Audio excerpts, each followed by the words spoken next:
it's lights out and away we go.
Bienvenue à notre 7e épisode, déjà 7 sur la série des équipes. On achève.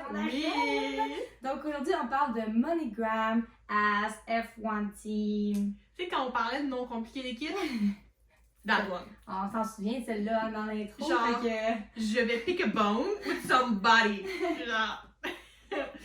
C'était parfait. Ouais, non, c'est ça. Oui, c'est ça, leur ancien nom, c'est As. C'est parfait. C'est tout. Mais en plus que c'est une équipe américaine, c'est la seule équipe américaine de toutes les écuries, je suis comme...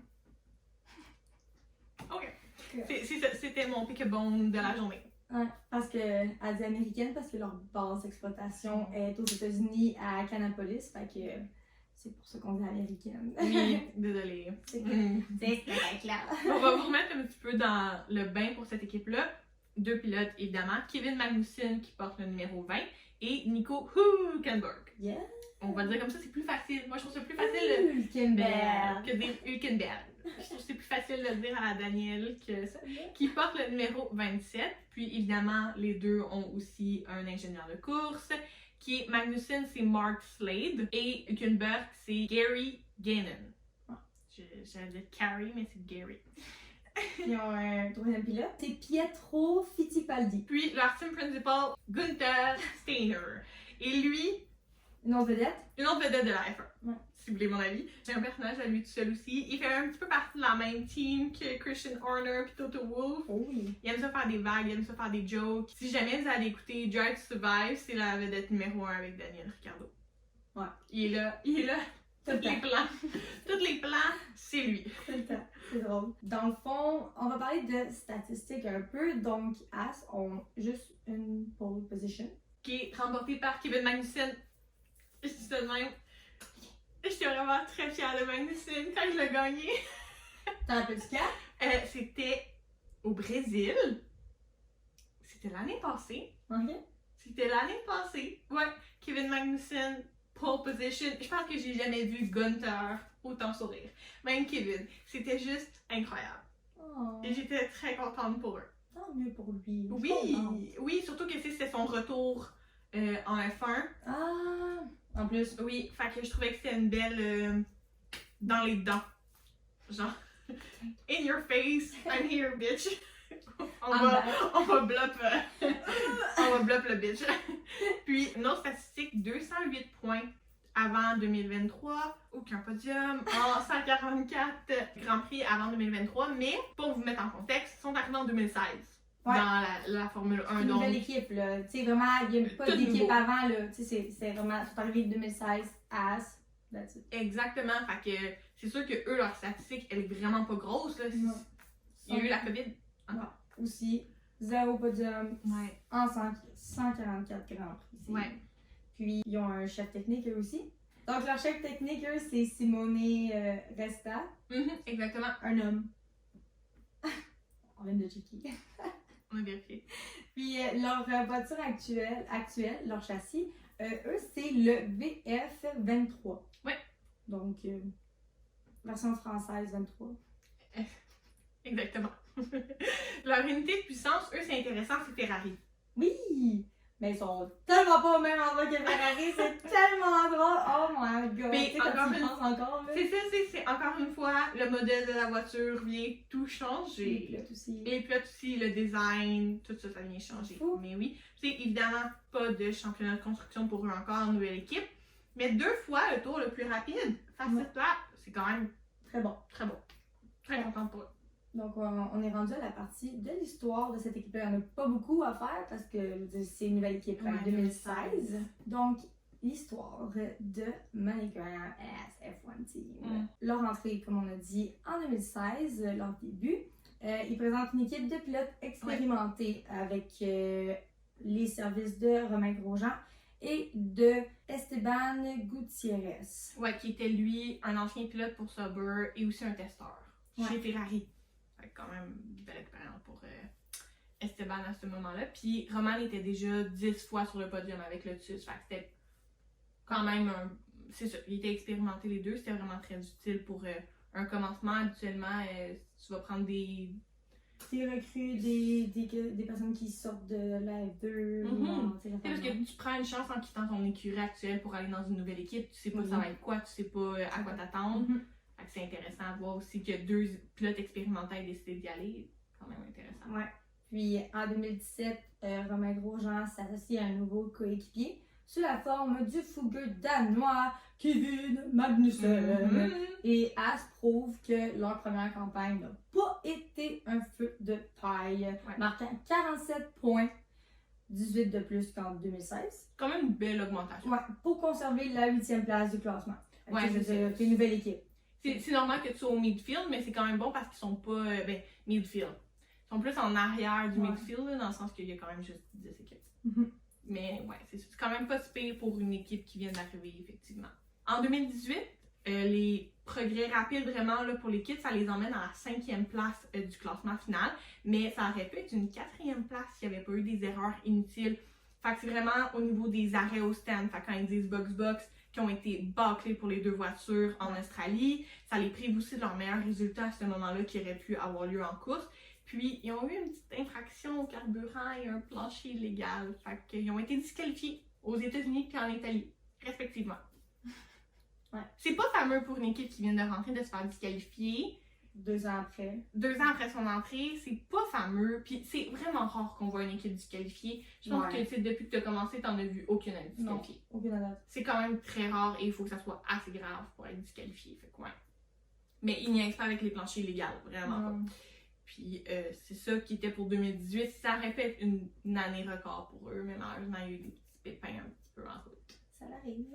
En 2019, le conte de fées de As rencontre enfin un obstacle sur la route. Alors qu'ils luttent pour maîtriser leur machine, le VF19, ils chutent à la 8e place du tableau, avec Romain et Kevin qui amassent un maigre point de 28. Les 2 ensemble. Ouais, additionné là. C'était pas fameux non plus pour eux. C'était pas une belle année pour Az. Arrive 2020! Ouais. 2020. Incapables d'arrêter leur spirale descente. Ils chutent à la 9e place du classement. Ouais. 9e. Ne marquant que 3 points lors de la dernière année de Romain. Et Magnussen de l'équipe, genre le duo dans le fond, lors de la dernière année de duo. Là. Ouais, parce qu'en fait, à cette année-là, ils ont appris les 2 comme quoi ils allaient sûrement être remplacés parce que ça fonctionne plus, c'est plus assez performant. Non, tu veux, tu sais, t'es une équipe qui est jeune, tu veux aller chercher des bons pilotes qui s'en viennent, tu veux monter dans le classement, fait que comme ça aide pas, tu sais. Puis, la saison se termine de façon dramatique avec l'accident de Romain Grosjean. Que même si vous n'êtes même pas un fan de F1, vous en avez entendu parler, c'est sûr, certain. Ça a été quelque chose, il est sorti du feu, là, comme miraculeusement, là. Il est sorti de là. Écoute, j'en ai des frissons à en parler live, là. Quand je l'ai écouté dans Drive to Survive, là, c'était hallucinant. C'est 2 minutes et demie que sa famille ne savait pas s'il était mort, genre. Mais pour l'avoir vu à la télé, c'était encore pire. C'est sûr. Hey, je te dis que j'ai des frissons, là, genre... Tu l'écoutes en Drive to Survive, tu le sais qu'il a survécu. Tu le sais qu'il est encore là, il est présent, oui, il a quitté la F1, mais il conduit encore beaucoup et tout. Et quand tu le vois à la télé, t'es comme, il est-tu en vie ou il est mort? Non, c'est là, ça. comme... Puis même lui, il se disait, il était comme, ah, j'essaie de sortir. Puis il était juste comme, il y a quelque chose qui me bloque. Genre, il était comme, je comprends pas. Puis là, il sentait le brûler. Puis là, il avait chaud. Puis là, il était comme, c'est ça qu'il disait, il était comme, je comprends pas. Là, il était comme, bon, ben, c'est la fin pour moi. Puis tout. Puis tu sais, il est sorti de là avec quelques brûlures de 3e degré, c'est tout, là. Tu sais, comme, il y avait, quand il sort, quand il est revenu voir l'équipe, après, il y avait, tu sais, des bandages partout, mais il est sorti de là, il marchait, là, c'est lui qui est sorti, les gars l'ont pogné, l'ont amené, puis il tenait à marcher lui-même jusqu'à l'ambulance. Ouais, mais c'est 2 secondes de plus, puis il perdait ses mains. Ouais, vraiment, là, c'est, non, c'est, je vous jure, là, fou, c'est quelque chose à regarder, là. C'est à ce moment-là aussi, il perdait sa place. C'est pas lui qui choisissait de partir, mais je pense qu'après cet accident-là, ça l'a fait, je prends la décision de m'éloigner. Oui. Il y a une famille, il y a des enfants. Ouais, c'est rough. C'est pas comme si t'as pas d'enfant, t'as pas de femme, ou de mari, ou... Non, c'est pas pareil, là, tu sais. C'est ce qu'elle disait, elle dit c'est les 2 minutes et demie les plus longues de ma vie, genre quand elle voyait son... Marie, là, comme Marie. le père de ses enfants en train de brûler à la télé. Ouais, puis c'est vraiment un accident comme banal, dans le sens où comme quand tu regardes se passer, moi je m'attendais pas à ce que ce soit là, je m'attendais à un gros accident, puis tu le vois juste comme il perd le contrôle, puis il rentre dans des coins, ça part POW! Mais c'est surtout le fait que comme... une voiture de F1 n'aurait jamais dû briser en deux comme elle l'a brisé. Ah non, elle a fendu là. Écoutez, on va vous mettre un extrait de l'épisode, dans le fond de Drive to Survive, on va vous le montrer là, si vous allez comprendre qu'est-ce qui s'est passé, mais c'est hallucinant. Unsurprisingly, that is a red flag. Now this is after turn 3, and you can see Grosjean, one car out there, and then Grosjean to the right-hand side. Just going My God, straight. it's torn the car in half. No wonder the fuel came out of it. Yeah. I said the fuel was in the middle of the car, and it's literally... Whoa! And he's just gone straight across Daniel Kvyat there, as you can see. That's extraordinary. Yeah. Just the car... It's gone through the barrier, you see. The car's gone through. Vous voyez de quoi qu'on parle, c'est pas supposé casser en deux une voiture. Et ça, ils l'ont dit à plusieurs reprises dans des entrevues par la suite. Et ils le disent encore à ce jour. La voiture n'aurait jamais dû fondre en deux. C'est un miracle. Ouais, c'est pour vrai. Puis là, comme qu'il dit, lui, il dit I'm the man who walked out on fire. Là, sa blonde, elle, genre, sa femme, elle donne une tête qui dit ça. C'est comme, tu devrais pas te vanter d'avoir presque été tué en voiture, mais ok. Mais ouais, c'est pas. Ça a été une année où je pense que ça l'a remis aussi en place les idées de l'équipe, les priorités, puis aussi la sécurité au niveau de la F1. Comme la voiture n'aurait pas dû casser. En vrai qu'ils attendent tout le temps qu'il y ait un accident pour changer les choses. Ok, il faudrait se poser des questions sur la sécurité. C'est ça. Mais c'était pas la meilleure année en 2020. Non. 2021, année de changement pour Haas qui perdent leurs 2 pilotes à ce moment-là. Ils ont aussi décidé de ne pas reprendre Kevin Magnussen et Grosjean a décidé de se retirer de la course. Donc, Mick Schumacher, il fait son entrée en F1, donc enfant de Michael Schumacher, légende de la F1 encore une fois, et Nikita Mazepin. Pas beaucoup de monde qui connaissent Nikita. C'était pas son année non plus. En 2021, dans le fond, vraiment c'est une année où que ça se termine après un point avoir choisi de se concentrer sur la voiture en 2022 plutôt qu'un développement au cours de la saison. Fait que c'est vraiment juste une année de transition, une année où on apprend aux rookies à comment ça fonctionne en F1 plus, mais c'est une année remplie d'accidents. C'était pas, c'est des erreurs, des problèmes. Mais c'est normal, c'est 2 jeunes qui n'ont jamais piloté en F1, c'est une année de transition, c'est normal. Il est arrivé aussi la guerre en Russie versus l'Ukraine à ce moment-là, en 2021-2022.